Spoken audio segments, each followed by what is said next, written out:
Hi, I'm Pat Thetic from the band Anti-Flag, and you're watching San Diego Punk.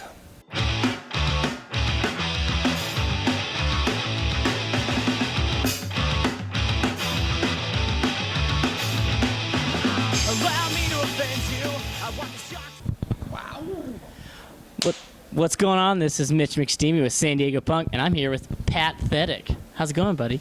I'm good. I'm here in San Diego, and it's a rock show, and that's a good thing. Always a good thing. Yeah. So you guys having fun so far? Always. Yeah, I'm on tour, so it's a good time. There you go. Yeah. Now, Whenever you get to the space, it's a good time. When you're driving, you're not sure whether the van's going to make it to the next show, then it's like, it sort of sucks. But once you get there, then you're like, it's a good time again. right. Now, has that happened before where you guys have had van troubles? I'm sure back in the day. Well, every band has a guy who's the van guy, so I'm the van guy. So I'm The Van Gogh, if you will. Ba-doom ching, hey. But yeah, so I'm the guy who has to fix the van when it fucks up, so Okay. I'm always worried about it. I'm like, is it making a weird noise? Yeah. The band is only as good as its van. People ask me about when you're a record label and you're looking for new bands. If the band doesn't have a very good band doesn't have a very good van, then you can't put out their record. If they've got a van and know how to fix it, then you can put out their record. Well, fair enough. So a van makes the band, if you will. Absolutely, because nobody gives a fuck about a band if they're playing in their own basement. If they're not out playing shows, it doesn't matter. Well, you know what? For those basement bands, they got to play some basements, though. No, they got to play somebody else's basement. They can't play their own basement. Yeah, of course. No. They should be playing basements all over the country. That's what I'm saying. Now, that's how you guys started in the early days, right? You guys were doing mostly basement tours all over the country? Yep, sometimes we still play a basement here and there. Yeah, halls and basements. Right on. When's the last time you guys played a basement? We played a basement space in Europe a couple months ago. Yeah, and it always sucks. You loading cabinets down creaky stairs and stuff like that. Yeah, it sucks. Do you remember where that was? Like, what country? Was it Berlin? No, it wasn't Berlin. It was... I don't remember. I can't remember. Well, that works for me. Somewhere in Europe in the fall, we did some small, sketchy rooms. Okay. Yeah. Right on. Well, Yeah. fair enough. So, you guys are a very politically charged band. Has that ever presented problems at shows? Has there ever been people outbreaking for certain political reasons, like, we're against this and that and the other? Less lately, but the other night we were talking shit on Trump and somebody got grumpy with us. So there's still some Trump supporters in the punk rock community, which is pretty fucking crazy. Yeah. Yeah. That's that. But yeah, when we were young, we would have a lot more problems. But people sort of know what we're about now, so they don't come out to the show unless they're sort of know what we're about and are interested in that. Right. All right. Well, fair enough. So, with all this touring you guys do, what was the most embarrassing moment that you personally have had on stage, if any, in the last, we'll say, 5 years? There's not a whole lot of embarrassment that happens because we fuck up all the time. That's not embarrassing. I've puked on stage, and that's not embarrassing. So there's not a whole lot that you can do that would be embarrassing on stage. It sucks, but it's not embarrassing. All right. Well, fair It's enough. part of punk rock, it just sort of happens. We're not virtuosos, so it's not like it's gonna like oh my god, I can't believe you fucked up. I fuck up every night, so it's not that big a deal. Well, fair enough. We actually, I was actually talking to our cameraman Branson on the way here about certain questions to ask, and a vagabond, we'll say, stopped me while we were talking about it and said, "Hey, you should ask what kind of underwear they got." So, what are you repping tonight? So there was a homeless gentleman who wanted to know what kind of underwear we wear. Yep. Okay. It's actually more interesting than you would think. Do tell. Because as a band who travels with 6 to 8 other dudes all the time, you want to have underwear that is not the same as everybody else's. So when you go to a laundry facility and they just throw it all into one machine, so you can get your own underwear back out. So so I have Next Underwear, which is a European company, just for that reason, because yeah, nobody else has that underwear.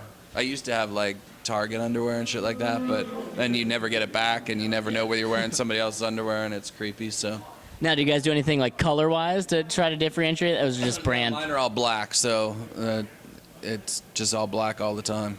How did we get into this mess? You know, you guys have a bunch of dates lined up for this tour, obviously. Is there anything, any city in particular that you guys are really like stoked to play? Or you personally are stoked to go see? Well, I've been to all these cities many times. It's always great to go to Portland and eat some vegan food. They got a great vegan donut shop in Portland. They actually have a good vegan donut shop in Las Vegas as well. So might get some vegan donuts. And but we had native foods today up in LA. So yeah. Nice. That's you gotta, when you're on tour, you gotta find a good place to eat. Yeah. Now, is there anywhere in the country that particularly you're always really like excited about to go eat at? Like, oh man, I haven't had this in a long One time. of the places that you wouldn't think is Minneapolis. Minneapolis has a great vegan pizza shop. So Really? yeah, so that's always a good one to go to. And yeah, but now and that was years ago. Now you can get vegan stuff in a lot of different cities, but it used to be there were very few cities that you could actually get vegan food in. So, but yeah, Minneapolis is always one that we always are like, let's go get pizza. Nice. Now, is there any particular type of pizza there that they have that's like super awesome? Vegan cheese and yeah, most of the time you don't get pizza if you're vegan unless you get the fancy cheese. So. Okay. Right on. Because it's election season. Yes. Is there any political issues that you've kind of noticed, if you're following it at all, that you've noticed have kind of gone under the radar and haven't really been talked about a lot? Is there anything you'd like to see more discussion about? No, it's actually not under the radar at all. It's very in the radar, and it's amazing that more people are not outraged at how much of a racist bigot that Trump is, and it's amazing that he uses bullying tactics to get his fucked up, egocentric points of view across. And so yeah, I don't know why people are not talking about how much of an asshole he really is. But it's American politics. It's about power. It's not about substance. Yeah. Now, when I was, I actually talked to Stizza Crack, who you're on tour with right now, obviously, the beginning of the week, and we were talking about kind of how politics has become more of a show of popularity more than actually something that is going to help this country. Do you kind of feel like that's true as well? Well, specifically in this cycle, because Trump is a media genius. He knows how to manipulate the media. He's intuitive on that, and so yeah, it's all about his way of manipulating media into talking about him, and he loves to talk about himself. So yeah, we're fucking doomed. Yeah. The moral of that story is we're fucking doomed. So if you had to compare Trump to any fictional character in a movie per se, who would he be? We don't even have, it's Berlusconi in Italy is another media guy, and he had sex with like 12-year-old girls and got arrested. I don't think he's in jail. I think he beat the charges. But yeah, there's shitty egomaniacs who run a lot of countries around the world, and hopefully we as Americans thought that we'd be smarter than that, but we're not. We're the same as everybody else. We can be swindled by somebody who's very talented at the swindle. Yeah. And hopefully that doesn't happen, but I have a feeling that Trump's going to win. I don't think Hillary or Bernie can beat him, not because they're not more intelligent people with better ethics and morals, but just because he's a better manipulator of the media.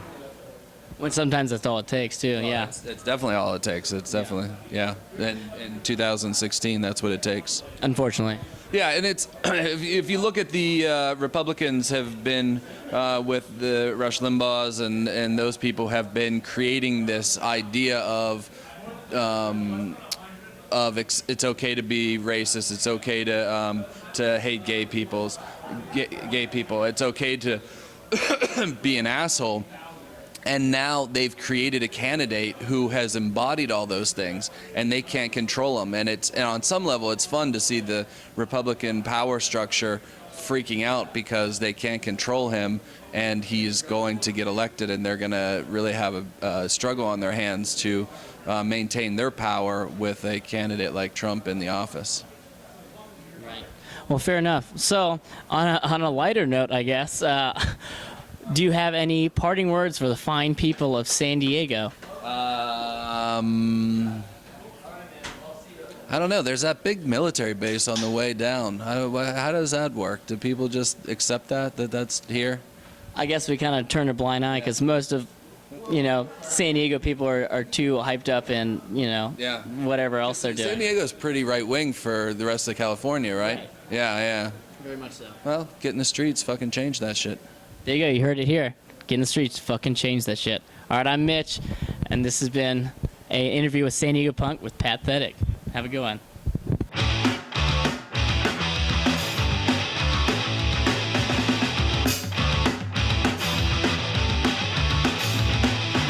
Allow me to offend you. I want the shot to not